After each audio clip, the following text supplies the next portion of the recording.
दोस्तों, तो आज हम लोग पढ़ने वाले हैं सविनय अवज्ञा आंदोलन और बिहार। तो सविनय अवज्ञा आंदोलन का प्रस्ताव दिसंबर 1929 में कांग्रेस के लाहौर अधिवेशन में पारित किया गया। इसी अधिवेशन में पूर्ण स्वराज का प्रस्ताव भी पारित किया गया, जिसमें कहा गया कि ब्रिटिश शासन को स्वीकार करना मनुष्य और ईश्वर दोनों के प्रति पाप करना है। 26 जनवरी 1930 को पूर्ण स्वतंत्रता की घोषणा की गई और गांधी जी को सविनय अवज्ञा आंदोलन को शुरू करने का अधिकार दिया गया।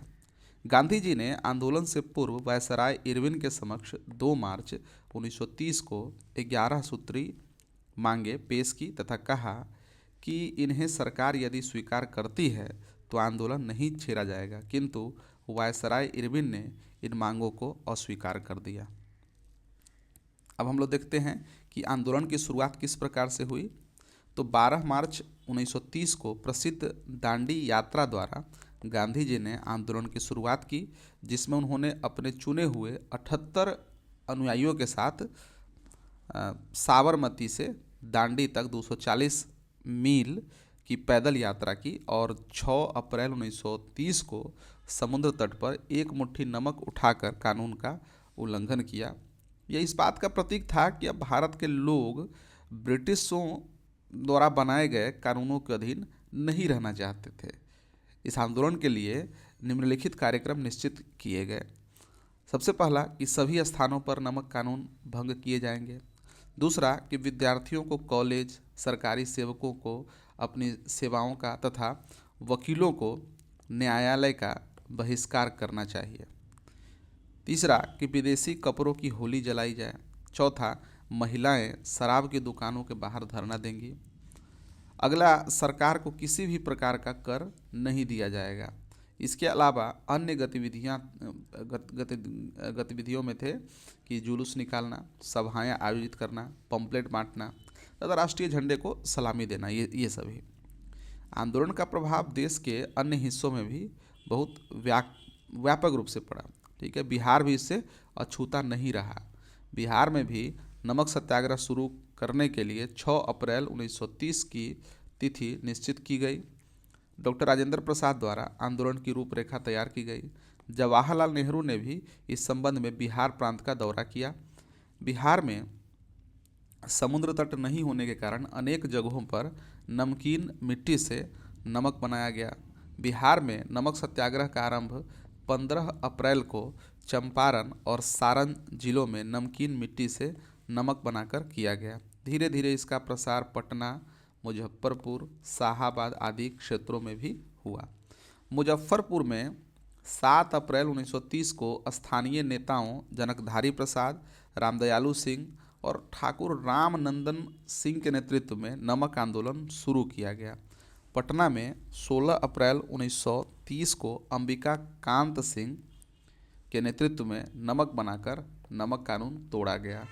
दरभंगा जिले में सत्यनारायण सिंह के नेतृत्व में तथा छपरा और सिवान में नमक कानून राम रक्षत ब्रह्मचारी के नेतृत्व में भंग किया गया। सिवान में गौशाला के पास आश्रम में नमक सत्याग्रह शिविर लगाकर नमक की पुड़िया बेची गई। धीरे धीरे आंदोलन अपनी चरमावस्था को प्राप्त करने लगा, लेकिन इसके साथ ही सरकार का दमन चक्र भी कठोरता से होता चला गया। 4 मई 1930 को गांधी जी गिरफ्तार कर लिए गए, जिसके विरोध में बिहार में जन प्रदर्शन किए गए। बिहार प्रदेश कांग्रेस कमेटी ने 9 मई 1930 को शराब एवं विदेशी वस्त्रों की दुकान के आगे धरना देने का प्रस्ताव रखा। 16 मई से इस प्रस्ताव का क्रियान्वयन शुरू हुआ। पटना में सर अली इमाम की अध्यक्षता में एक स्वदेशी संघ की स्थापना की गई। पटना में विदेशी वस्त्रों के बहिष्कार की सफलता का मुख्य श्रेय महिलाओं को दिया जाता है। श्रीमती विंध्यवासिनी देवी और श्रीमती हसन इमाम ने इसमें प्रमुखता से भाग लिया। स्वदेशी के प्रचार और विदेशी वस्त्रों के बहिष्कार की भावना इतनी प्रबल थी कि छपरा जेल के कैदियों ने विदेशी वस्त्र पहनने से इनकार कर दिया और स्वदेशी वस्त्र उपलब्ध कराए जाने तक नंगे रहने का निश्चय किया। कई दिनों तक यह नंगी हड़ताल जारी रही। अंततः कैदियों को स्वदेशी वस्त्र उपलब्ध करवाए गए, तब जाकर यह हड़ताल समाप्त हुई। इस आंदोलन के क्रम में बिहार में चौकीदारी कर बंद करने के लिए भी आंदोलन चला। बिहार के किसानों ने चौकीदारी कर का भुगतान करने से मना कर दिया। सारण, चंपारण, शाहाबाद, पूर्णिया, मुंगेर, पटना तथा अन्य जिलों के लोगों ने चौकीदारी कर देना बंद कर दिया। सारण यूनियन बोर्ड के अध्यक्ष जमुना सिंह ने भी चौकीदारी कर के विरोध में त्यागपत्र दे दिया। आंदोलन की भव्यता को देखते हुए सरकार की दमन प्रक्रिया भी अब तीव्र होने लगी। भागलपुर जिले के बीहपुर में सत्याग्रहियों पर पुलिस का दमन चक्र बड़ी कठोरता से और निर्ममता पूर्वक चला। पुलिस के अत्याचार के विरुद्ध बिहार काउंसिल के 4 सदस्यों कमलेश्वरी सहाय, अनंत प्रसाद, नवल किशोर प्रसाद सिंह और श्याम नारायण सिंह शर्मा ने सदस्यता त्याग कर दी।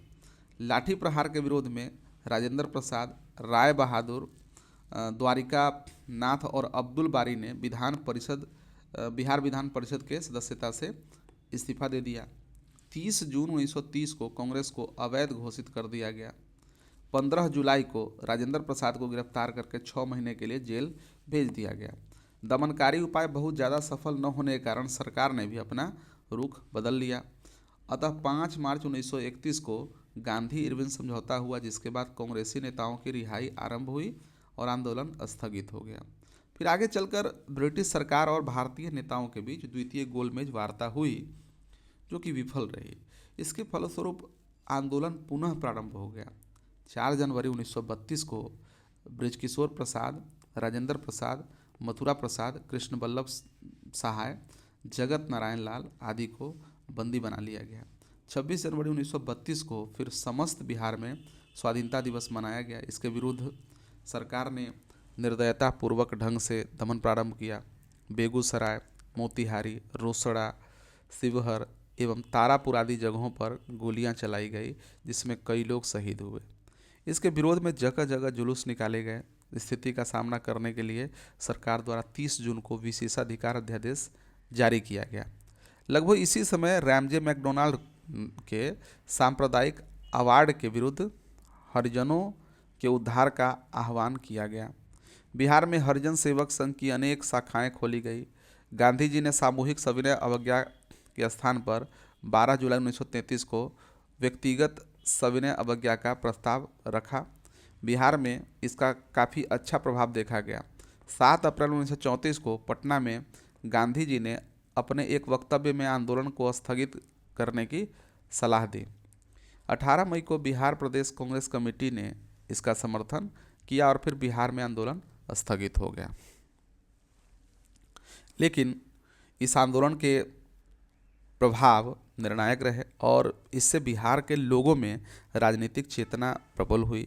इस आंदोलन के क्रम में ऐसे भारतीय अधिकारी और कर्मचारी जिनका जुड़ाव पुलिस और प्रशासन से था, उनकी सहानुभूति भी राष्ट्रीय आंदोलन के प्रति जागृत होती चली गई, जिससे राष्ट्रवाद को बढ़ावा मिला। इसके अलावा बिहार में युवा आंदोलन एवं महिला आंदोलन को भी बढ़ावा मिला और ऐसे आंदोलन आगे और भी जोर पकड़ने लगे।